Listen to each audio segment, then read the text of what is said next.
What is up, everybody? My name is Joe. And I'm Jessica. And we are the Family Flips. We are full-time resellers from Arkansas. We buy liquidated goods and we turn around and we sell those for profit online and here in our community. And today we just wanted to take some time to give y'all an update about what has been happening in our life, our reselling life. And as you are coming on, hit that like button. Let us know that you are here and present by chatting a little something. And but yeah, we just want to give you an update. We've been very silent. Look at my eyebrows, babe. Yeah, her eyebrows. The kids say they look on fleek. On fleek. Yeah. I don't even know what that means. But that's what the kids are saying these days. Some kids, anyways. Not my kids. Your No, kids? our kids are a little young. Yeah, but somebody's kids are saying on fleek. I just realized my age when new slang comes out, and I don't automatically know what it is. So I'm just trying to really hold on to a little bit of that, and I'm just looking older and older. Yeah. So let us know how the quality is. We got a new setup, a new web camera. It's not new. I can't remember where. I got off a pallet somewhere. A lot of what we have. We should give you a tour of our house, and you can just see all the stuff that just came We off may of do pallets. a video one day and point out all the things that we have found on a pallet. But we've got lots of new people that have subscribed to our channel over the last, I don't know, really since our last video. Well, the one we did Monday, but before that, I know we did a video for Raking Profits, kind of going over 12 things that we wish we would have known about flipping pallets before we got started, because we have made lots of mistakes along the way. And hey, Amanda. What's up, Amanda Rojas? Awesome. Diesel Curious, thank you for your help earlier.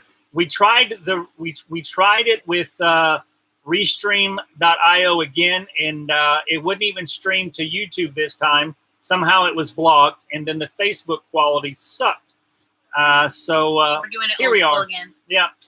Yeah. But if you haven't liked our Facebook page or Instagram, there should be some links down in the description somewhere. Mm-hmm. If y'all want to keep up with us there, we are looking at kind of giving more day-to-day insight to what we've got going on in here.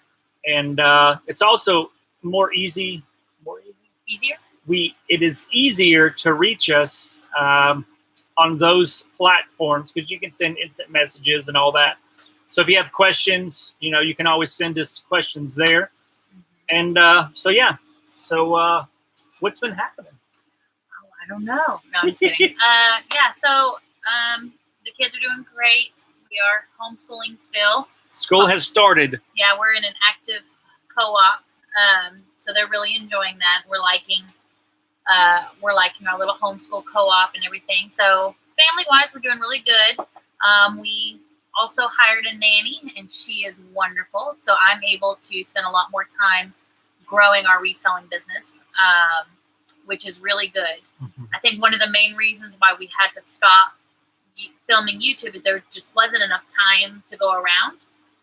Keeping the reselling business going, and then also on top of that, YouTube is almost like a secondary business. Mm-hmm. And so we don't make hardly any money on YouTube right now. I mean, I think we make like $30 a month, which isn't a whole lot. But it isn't. But hey, it's something. Yeah, it's very exciting. I mean, for us, we've talked about it before. We haven't done a lot of YouTube because when we do YouTube videos, we lose out on several $100s of reselling potential because of the time that we spend. But we've worked out, we have found an editor to edit a lot of our videos for us. We're liking the quality of work that he has been doing for us. He did Monday's video, which I thought was really good. Yeah. I really enjoyed it. So we're hoping, we're aiming right now for at least one video a week. We're going to give us a nice achievable goal. And then try to at least go live once a week as well, so we can answer any questions about the video, which of course you're welcome to, email us or comment on the videos as well. But we just wanted to be able to give some conversation. I think a big part of what we want to do this last quarter and to finish out the year and help the YouTube channel is we really want to talk about essentially, pallet flipping in general, but like reselling and like how we like what it is, how we do it, and some, I think that when we did that 10 things that we wish we knew before selling pallets, we didn't realize how valuable that information was until we released it and told others about it. And so, yeah, because most of the videos that you see about pallet flipping or liquidation is unboxings. You know, it's just, which we love to do, yes, and we will do. Yes, we have some coming next month. We've been getting some pallets, but we cannot do any unboxing for those. We've got some super cool stuff going on behind the scenes that we're using those pallets for. But you should be able to see those pallets sometime early next spring. So we'll hopefully come January, February, we'll be able to announce, or at least kind of point y'all in the direction of where you might be able to find out more about that stuff, because it's pretty cool. It should change. I mean, it's going to change our lives. It changed the way we do business, and change the way that we do YouTube and stuff. So it's a lot of cool stuff. Yes, but until then, you know, we really want to talk. We want to talk about. I think the video that we have planning to go out on Monday would be, you know, Joe wanted to talk a little bit about. You know, you've decided that you wanted to start selling pallets or buying liquidated goods. Like, where do you go to search for those things? And so that video will release, and then I have recorded a video talking a little bit about what I look for when I'm trying to source those goods, you know, in terms of like, you know, condition or the manifest and things like that. So keep in mind that we'll be posting those videos, and then more to come. We want to really have a good, solid, I guess like a how-to or like a series almost by the end of the year, because I just think that this is a really great opportunity. There's plenty to go around, and if it's blessed us, we want it to be able to bless you. And it's also, you know, like there's certain aspects of our business that we are not going to talk about, that we're not going to show, just because who wants to create competition with that? Like, so we're not going to do certain aspects, but pallet flipping and buying liquidation, like there is so much liquidation that is out there. You know, big passion of when it's becoming. I wouldn't even say it has been a passion, but it's something that I'm really becoming driven by. Is you know, how much liquidated goods, how much returns actually end up in landfills. Much like with storage units, like if there's nobody that buys storage units, all that's going to go in the dumpster and go in the trash. It's the same thing with, you know, buying liquidated returns or buying, you know, shelf pulls, that if it's not bought, it's going to go into the landfills, and it's just not very good for the environment for all that. So, and it's a lot of perfectly good stuff. Yeah. I mean, when I think about, you know, even customer returns, which really, you know, that's a little higher risk because it's actually been in the hands of a customer and we don't really know what happens.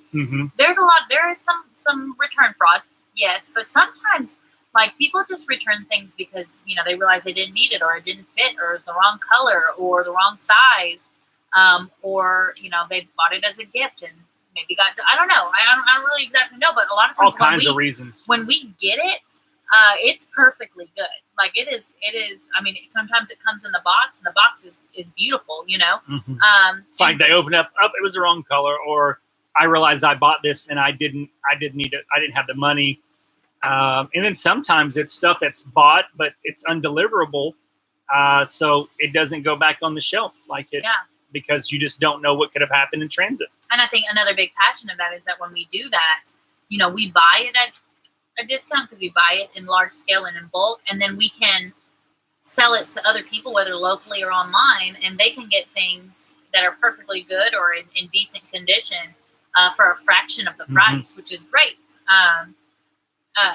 You know, that's blessing people as well. And so I'm really being driven by that. I'm really finding kind of like a whole new wind with this reselling and buying and selling liquidated goods.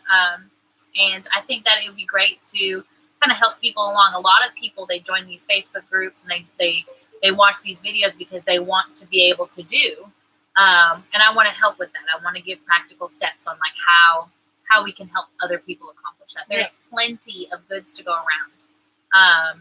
You know, it's how many did you say? How much money was it that's thrown in landfills, or how much? Did you say 30 billion, or what was it? How many pounds? You said something. It was a really interesting I mean, fact. there's estimated that on the low end, and I think this may even been like just in England, because I've been doing more research, but we talked about in a video, like estimated 5 billion pounds of returns winds up in the landfills every year, which it has to be more than that, like, because it's estimated that 30% of online sales are returned now. So you look at Amazon, they did $100 billion last year. eBay, there was almost $10 billion in sales last year. My returns aren't 30%. Our returns are between 2.5% to 4%, depending on the month. So 30%. I don't know where these numbers are coming from, but that's crazy. Like, that's a lot of returns in the process. So to answer your question, Diesel Curious, you can put your own advertising clients on your YouTube channel. Like, if you see on some videos, some people's channels will be like, this is sponsored by this company. Like, I think, one guy, Walter Blake, WBK Ultra, he had several videos that were sponsored by Payability. So you have to announce that it's sponsored, it is advertised. And I know that when you go to post the video, there's also a box that you have to check to say that your video contains advertising or promoted material. So I don't know the guidelines about that, but it is a great way also to, reduce the amount of ads. Like, we have an ad at the very beginning, but there's some people that they have ads scattered throughout the whole video. And I'm like, like, it's annoying for me. Like, I had it on some of our videos, and then I'm like, I don't know, like, it's just, I don't really want to do that. I took the ads off, and like our watch time, like this last month, our average watch time is like 25 minutes, and granted, we've got a lot of videos that are short, but for the average watch time, it goes up. So that's a little rabbit trail. But if y'all have questions that y'all like to see answered in a future video, or if y'all have questions that you want to know now about pallet flipping, feel free to ask, and hit that like button if y'all don't mind. And like, whether you're doing this full-time or part-time, like for us, we're in Central Arkansas. There are not a lot of thrift stores or flea markets, pawn shops in our area. I mean, it's only, I think there's 80,000 people in our town during the school year, because we live in a college town. In Little Rock, there's only like 150,000 people. So I think in like the Little Rock Metroplex area, all those cities, I think there's like maybe 300,000 people. So there's only a limited amount of thrift stores or flea markets or honey holes that you can go to actually be able to thrift.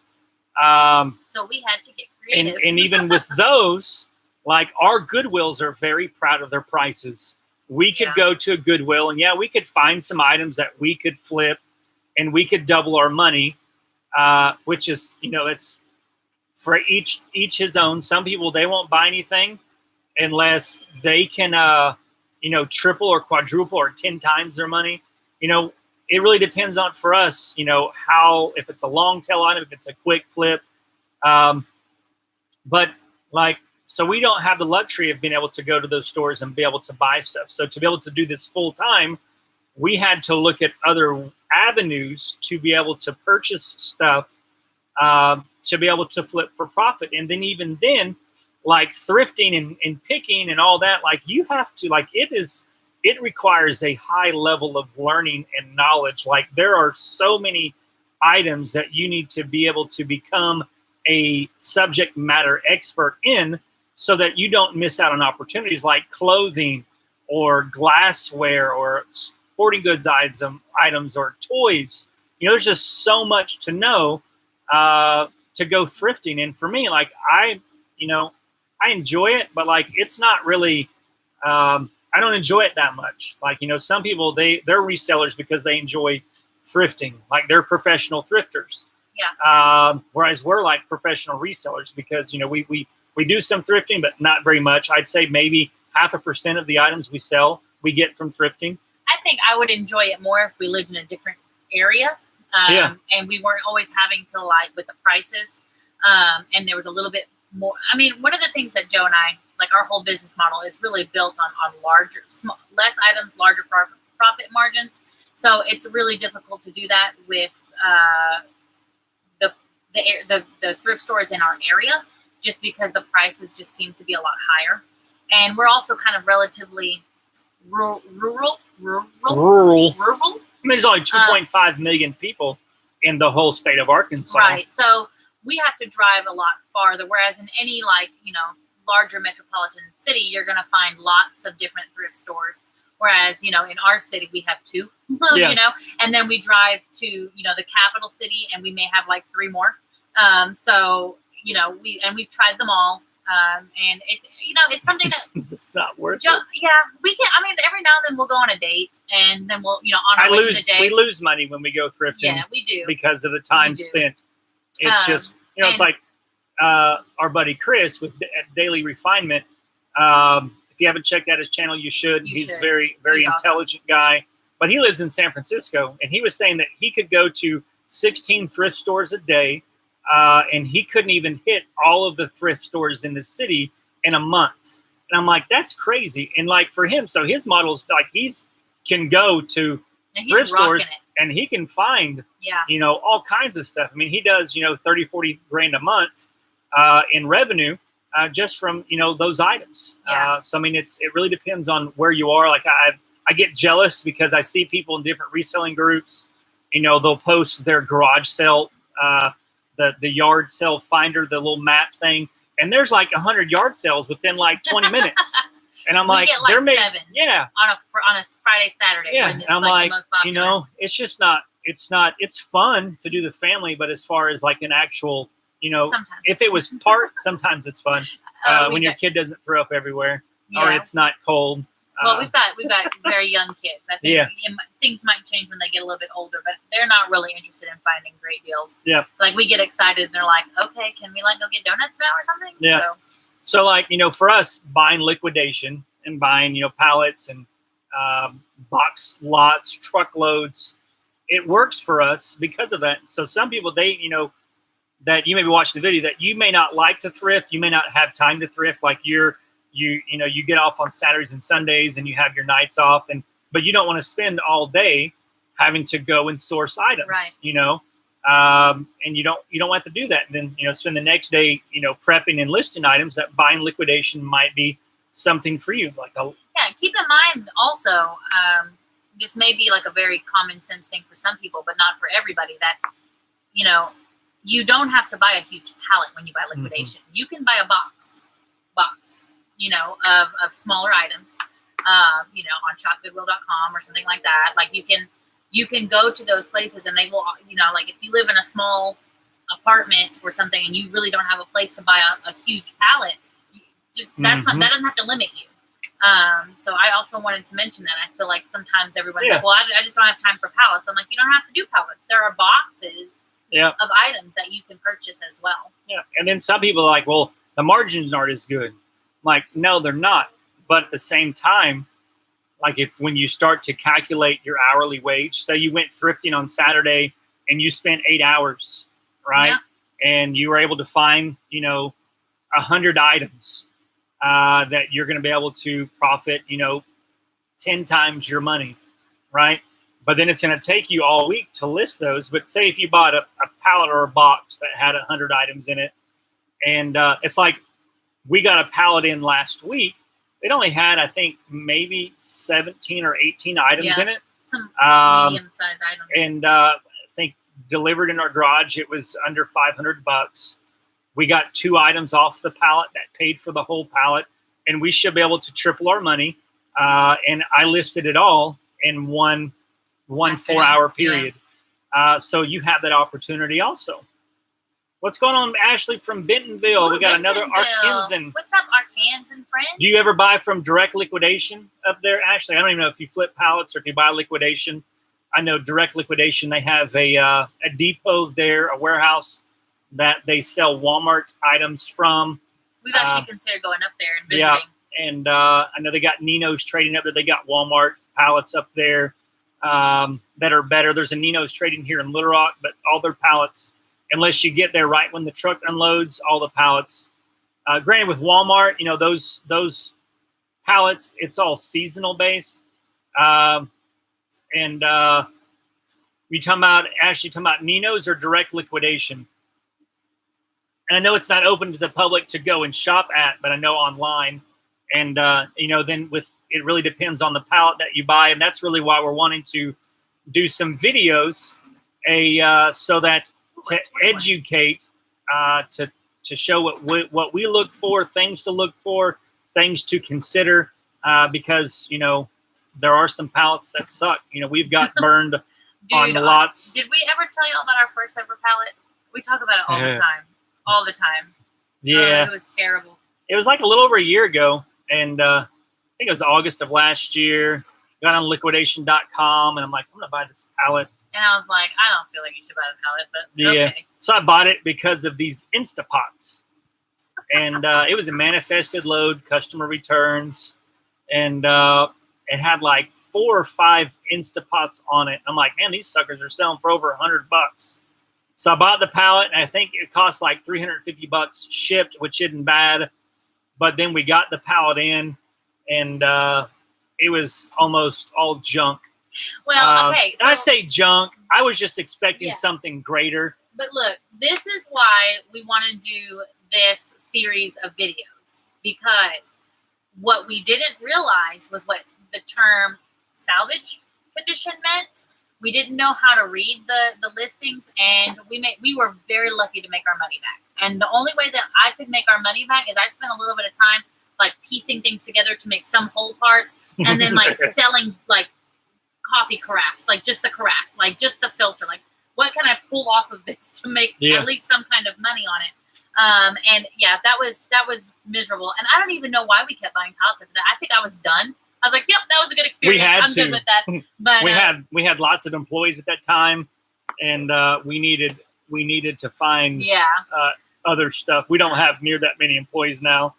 It's not near as much. I wouldn't say it was a headache, but it's a big responsibility when you have that many employees. I mean, now we have Whitney. She works full time. We have the nanny, and our priorities have changed. I've learned to slow things down a lot. So Ashley said that she got one that was full of returns and basically all destroyed, and some items came in trash bags. They made the money back, but was done with it for a while. So that's something, exactly. That's something that, if we've all been through this before, like those of you who are just starting, let us help you figure out how to, where you don't have to make those things. Make new mistakes and then teach us. You got, Ashley, probably a Walmart in-store returns is probably what you got, which, every person I've talked to, unless you can get for very, very cheap, to try to stay away from the Walmart in-store returns. The .com ones are traditionally better, but when you buy from places like Direct Liquidation, and even I guess there's on B Stock, they have a Walmart depot that sells stuff. That they have .com ones there also. But usually .com is better than in-store. But it's painful, especially, Ashley, if you don't have a lot of money and you're expecting to get X amount of return back, it can be very disheartening. I feel like that's where we were. But it's also, people are scared of that. But, people who thrift, that you buy, have so much stuff in your eBay store, but none of it's selling. It's almost like the same thing. I mean, you're still, you buy it on the potential, but a lot of people, they don't really compare the two, which I kind of compare the two. Like, you buy a pallet of goods and a lot of it's damaged and it's not as good as you thought. It's the same to me as going to a thrift store, buying a bunch of stuff that doesn't really sell. It's not good brands. It's just not moving very quickly, and then wasting that money and have it sitting on your shelf for a year. Yeah. So it's kind of the same thing to me. Getting lots of eBay notifications. That's a good thing. Yeah. That's a good thing. So I think that, I don't know. I guess we never really gave an update. Like we started CrossFit back in August, and I found out that I had a hernia. I think you had it a long time. Yeah. But like, you didn't get the hernia from the CrossFit, but just that extra work on your core kind of made it worse. And he ended up having to have surgery. Which that sucked. Like, I never had surgery before. I hadn't even been to a doctor in like 15 years for a reason. For a reason. Very good reason. And, you know, I go to the doctor and he's like poking and prodding and sticking his fingers in places that I did not want him being. The reason why he didn't want to go to the doctor in the first place. And then, you know, then I go to see the general surgeon to confirm that I had linguinal hernia, and he's putting his fingers in places that I didn't really want him to be putting his fingers. So I'm like, this confirms why I haven't been to the doctor. But I'm also 40 now, almost 40. And so, you know, this age, if you're a dude, you know, you should get your prostate checked out. Do it for your wife. I'm going to start going for her. Better peace of mind. I've been pushing him to go since we've been married. You know, my dad also, he died at a young age. He died at 54. So that's only, you know, 15 years from now. So I need to get in better health. You know, that's why we started CrossFit, to get I'm super sore. Have a healthier lifestyle. We've really changed a lot of our eating habits.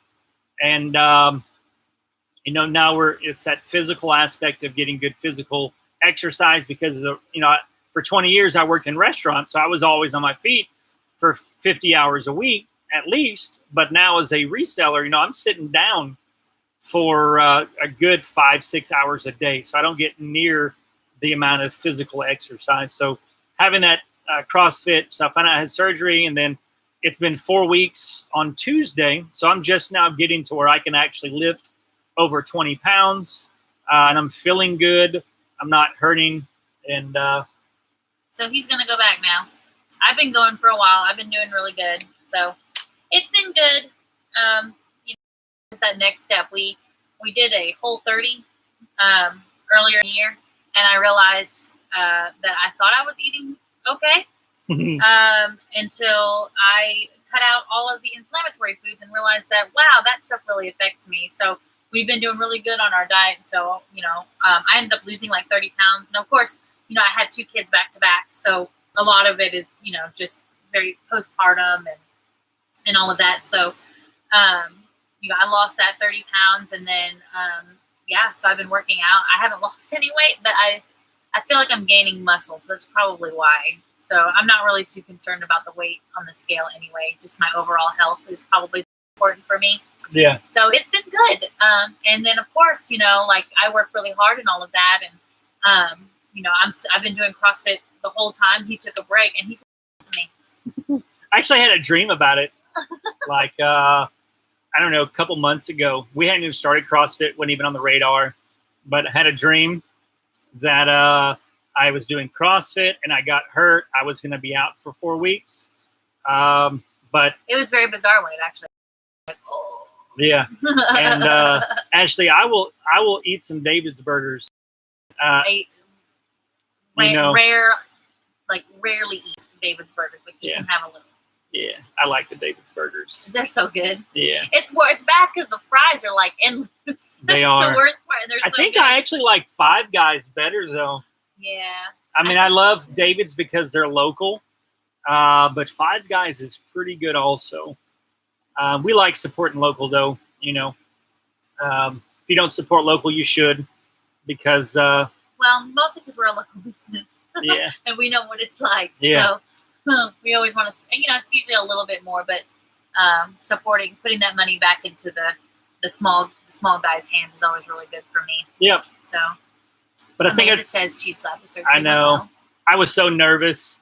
I was that morning. Oh, and they gave him a shot, and he was like, the glory cloud is coming in. Yeah.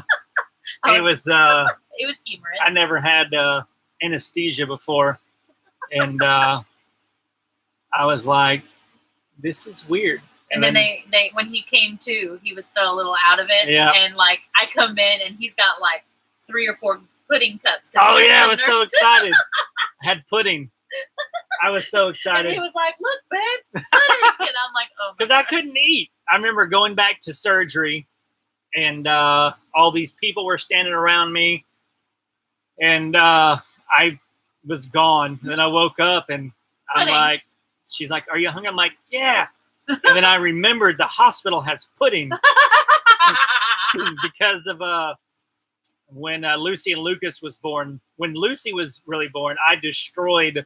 I think I cleared out the hospital of Not me. their pudding. The postpartum mom. Yeah. He did. But with Lucy, I put on a lot of weight with Lucy, and More than I did. I had stretch marks. I don't even know what this. Like, there's these lines on my stomach. I'm like, "What is this, Jessica?" Well, okay, so because we got pregnant with Lucy 4 or 5 months after we got married. So not only did you get married, which typically, I don't know why. I don't know like the whole reason why, but like people gain weight after they get married. And then you had, yeah, but they're making my eyebrows look good, so we're just gonna keep it. But I'm like glowing over here. You're like fading away. But yeah, and yeah, so that's probably what it was. And then like I had to eat a little bit more. I didn't eat that much more than I normally do, but Joe did. I had a little bit of a poverty mindset at that time too, and so I couldn't let there be any leftovers. If there was leftover at dinner, it was my fault. Dooner. If there was leftovers at Dooner, if there was leftovers at any meal, like I had to eat it all. Well, it was because I was pregnant and I like my eyes were bigger than my stomach, but there was actually a baby there. So I'd be like, "I'm so hungry, give me all this food." And then I'd get the food, then the baby would like block the way and there was like not enough room for me to eat. I'm like, "I am so full." And Joe's like, "All right, well, bring it over here, I'll eat it." And I'm like, I couldn't let that go to waste. But now I'm like, I'm done. I can't do it. No, thank you. No, but I have much better portion sizing now, so. You're funny. Yeah, she's a funny one though. I'm the funny one. But that's about 30 minutes. It's like middle of the day, 3 o'clock. And we're going to get off of here. But if you have any questions, if there's anything you want us to address pallet flipping wise in the next videos or in upcoming videos or in the next live stream, please comment that down below. If you would do us a favor and please like this video. Yeah. And if you haven't subscribed, please do so you can keep up with all of our new content that we got coming out. So yes. So be expecting Mondays, videos going out on Monday, and live videos on Thursday. Yep. And at least for the next month or so. Yeah. So cool. We appreciate y'all tuning in. Thank you for liking the video. And y'all are big supporters and y'all make us feel very happy. And very loved. We appreciate you guys so much. So y'all have a great day. Peace.